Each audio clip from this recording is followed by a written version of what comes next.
I've seen a lot of people talking about comp titles recently and whether or not you even need comp titles and what is a comp title, that sort of thing.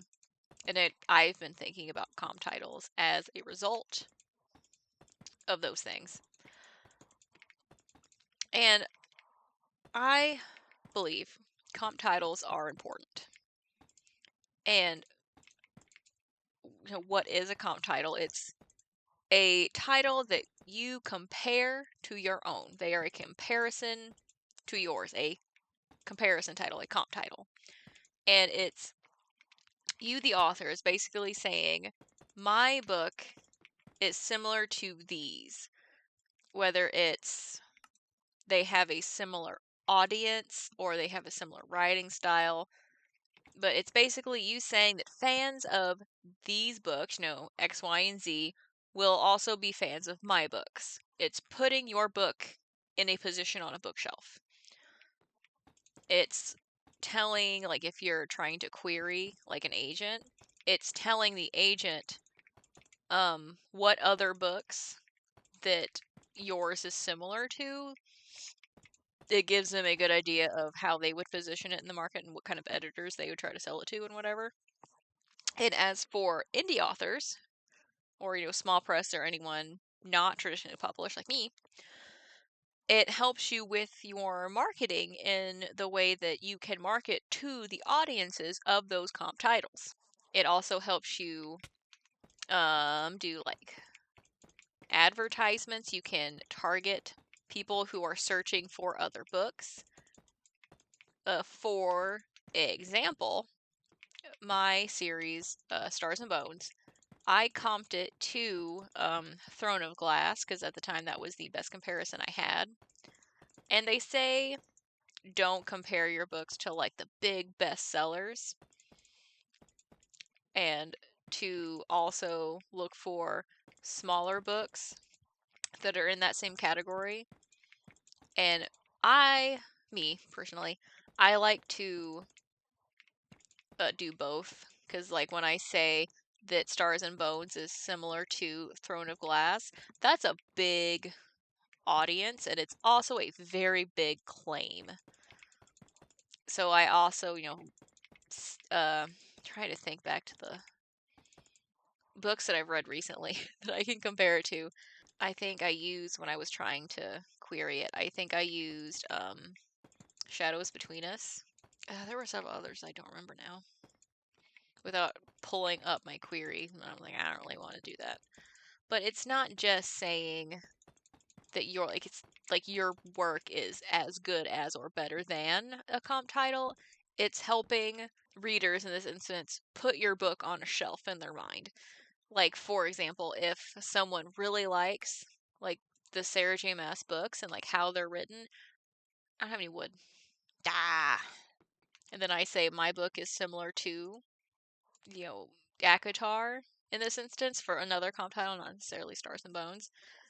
And they're looking for a book that kind of fills that same ACOTAR shaped hole in their heart. It helps them make that decision of, this might be a book I want.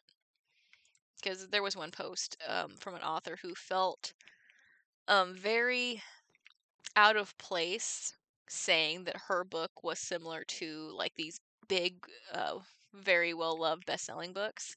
And I understand that. It's a weird idea to claim that your book is as good as, insert famous author. But that's what you got to do. But you're not saying that your book is as good as or better than. You are putting your book on a bookshelf. It's what shelf in Barnes and Noble would your book be on? And if Stars and Bones were on Barnes and Noble shelf, it's not. But if it was, it would be on the same shelf as like Sarah J. Maas and the other young adult high fantasy with a touch of romantasy in there. That's where it would be. And for another example, the book that I'm not actively querying, but I have queried a few agents this year, so I'm more familiar with that query. It's an adult romantasy, and I have comped it to ACOTAR, but I've also used The Foxglove King by Hannah Witten because my book would be on that same bookshelf, and fans of that series would most likely also like this series. I feel like there was another book on there too. It's been a while since I've looked at it. I've looked at other things since then, but from like a business kind of standpoint, yes, comp titles are valuable and important. Do you need them to publish a book or query a book? No. Comp titles also let everyone know, that's not what I wanted to do. Let everyone know that you are reading in your genre. Like when you just comp your book to like all the big bestsellers, for example, if you comp your book to like Lord of the Rings and Harry Potter and the Hunger Games, that you're just picking like the biggest books of like the past however many years, and like it doesn't feel like it's true. You know what I mean? Does that make sense? Like it feels like you're just trying to reach the audience of every single book. And I only picked those three out because there was somebody on social media that comped those, or not social media. It was, I don't remember the exact details now. It's been several years ago, but he comped his book to those three, and it's like, are you sure? Sure about that, dude? Because when you comp your book to just the biggest bestsellers, it gives the impression that you're not reading actively in your genre, and you should be voraciously reading in the genre that you are writing in.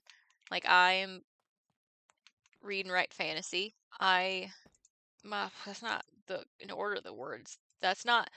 Oh, what has happened to me? That is not the order that I wanted those words to come out of my mouth. But like I write fantasy, like upper young adult into adult, and that is what I read. That is what I read the most. That is what draws me in. That's the bookshelf I go straight to when I go into the bookstore. Because if you're not reading in your genre, then how do you know like what's hot and what's not? Like what's been done 1,000 times and what's new and what hasn't been done in a while. Like what are people looking for right now? What's selling? No, it's not. I knew that. And that kind of thing. Like that's really like the importance of comp titles is just helping your book get placed in the minds of the people you're trying to sell it to, whether that is agents or editors or readers. Because like if you tell me that your book is like Throne of Glass but without Fae, I kind of have an idea already of what that's going to be like. Or if you say it's like The Cruel Prince but Victorian England. Somebody write that. That sounds really good. I just made that up on the fly, but that sounds actually very entertaining. Or if you say it's like, I almost said Harry Potter but with mermaids, but I don't recommend comping your book to Harry Potter because it's like the biggest and the best-selling book of all time. Don't do that. Because there was a period of time where everybody was comping their book to Harry Potter. It was either Harry Potter or Twilight or like the Hunger Games. Like those were the three books that everyone was like, my book's just like these. I'm like, not every book can be just like those books. And it's how do you pick your comp titles. You read in your genre. You read books that are similar to yours. And there was an author that said something along the lines of they couldn't read books that were just like theirs because they didn't want to get, I forget how they worded it, but basically like they didn't want to read books that were similar to the ones that they were writing. And like what? That's dumb. Okay, I'm just going to be honest. That's dumb. You should be reading books in the genre that you're writing. You should be reading books that are similar to yours. Those are comp titles. Like for example, Stars and Bones is like the main book. The first book is about the thief who gets caught, and then she goes into this magical contract with the prince. You know, his injuries transfer to her. Blah blah. There's a squire that she falls in love with. He's grumpy, she's sunshine, kind of whatever. If you tell me that there's a book with a very similar trope, I am jumping on Amazon immediately to buy it because I love that trope. I want more of it. Like the criminal and like the royal that have to work together, their little clashing personalities and the banter. I love that trope. If you tell me that your book is about a sassy thief and there's any kind of heist and like royals involved, it is going in my cart. I love it so much. It's my favorite. And I feel like that's how it should be. You should be voraciously reading in like books that are similar to yours in tone and genre in um I don't know, purpose is the word I wanted. What the word I'm looking for? Hold on. Hold on. It's coming. Oh, I thought I was going to go in the lava. Premise. That is the word I wanted. Then I saw my life flash before my eyes there in the lava. Like any story that has like the criminal that is stuck in like the castle and has to like deal with courtly politics, like that's what like the Foxglove King got me because that's kind of has a very similar premise where she is brought into the castle to like to do something and like she's guarded by like the grumpy character. Oh, love it. That's probably why it was my favorite book this year. But no, if you ever encounter an author who's like doesn't think they have to read in like their genre, that's like a little red flag for me that their book might not be that good. Or I probably won't read that book. Because it's very similar to like the authors who think their book is the best thing since sliced bread. Couldn't get those words out either. I wouldn't trust an author who would make such claims because if they're not reading in the genre that they're writing in, how are they any good in that genre that they're writing in that they're not actually reading in? It's like a chef who doesn't eat their own food. Like, how do you know that their food is good? How did they know? I was that author once when I was very first starting out. I didn't read enough. I think that was my biggest issue when I started out writing, when I published my first book. I self-published it because nobody in traditional publishing wanted it. And I see now why, because it wasn't very good. Because I wasn't reading in my genre. I wasn't reading nearly enough as what I should have been. Because, if you want to write books, you need to love books.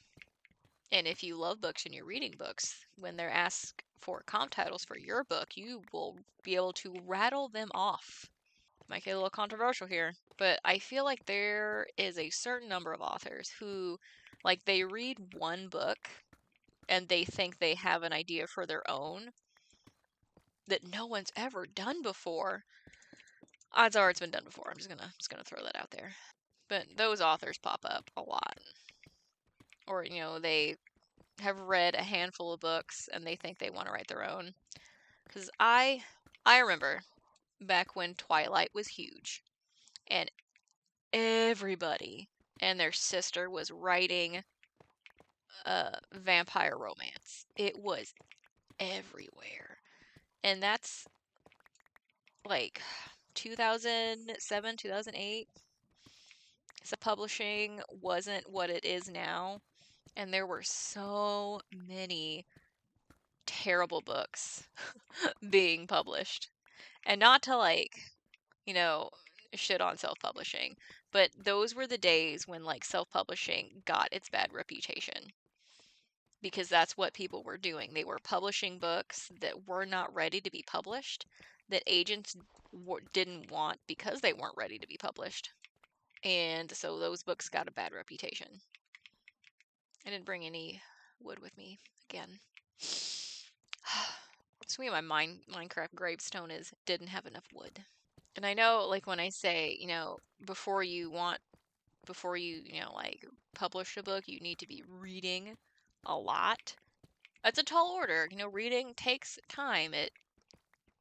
It takes, a lot of your free time. It's something that you have to dedicate time to, and a lot of us don't have time. And sometimes authors have to decide between, do I want to work on a book or do I want to read a book? I have kind of set a rule for myself that I've mostly follow, that for every like draft or revision that I do of one of my own works in progress, I have to read at least 2 books.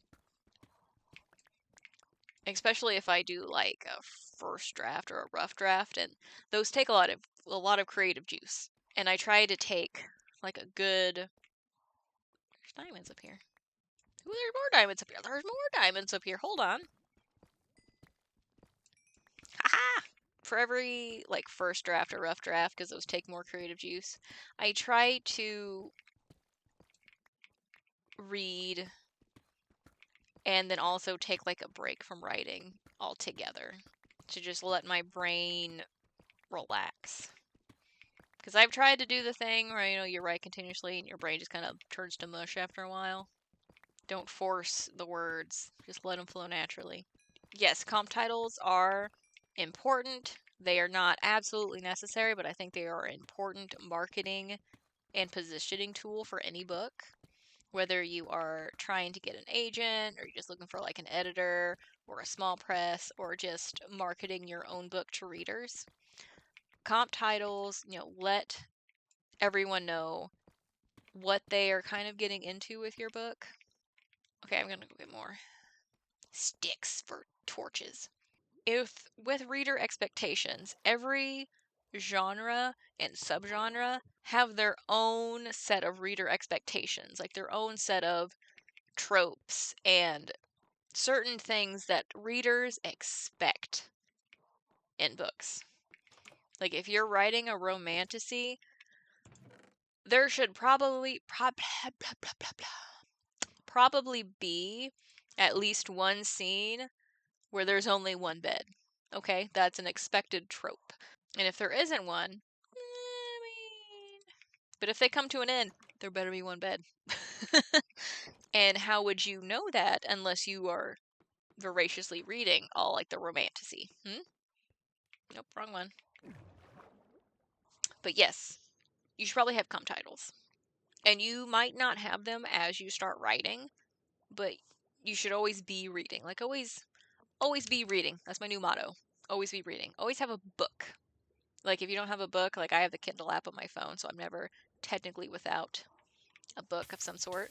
But like having comp titles and finding comp titles goes hand in hand with reading in your genre. It all ties together. So I hope you find some 5-star reads that you can use for comp titles that give you all the inspiration you need to work on your next work in progress. And until the next Writer Wednesday, I will be carving out this giant cavern with no purpose other than for blocks to build my castle with no purpose.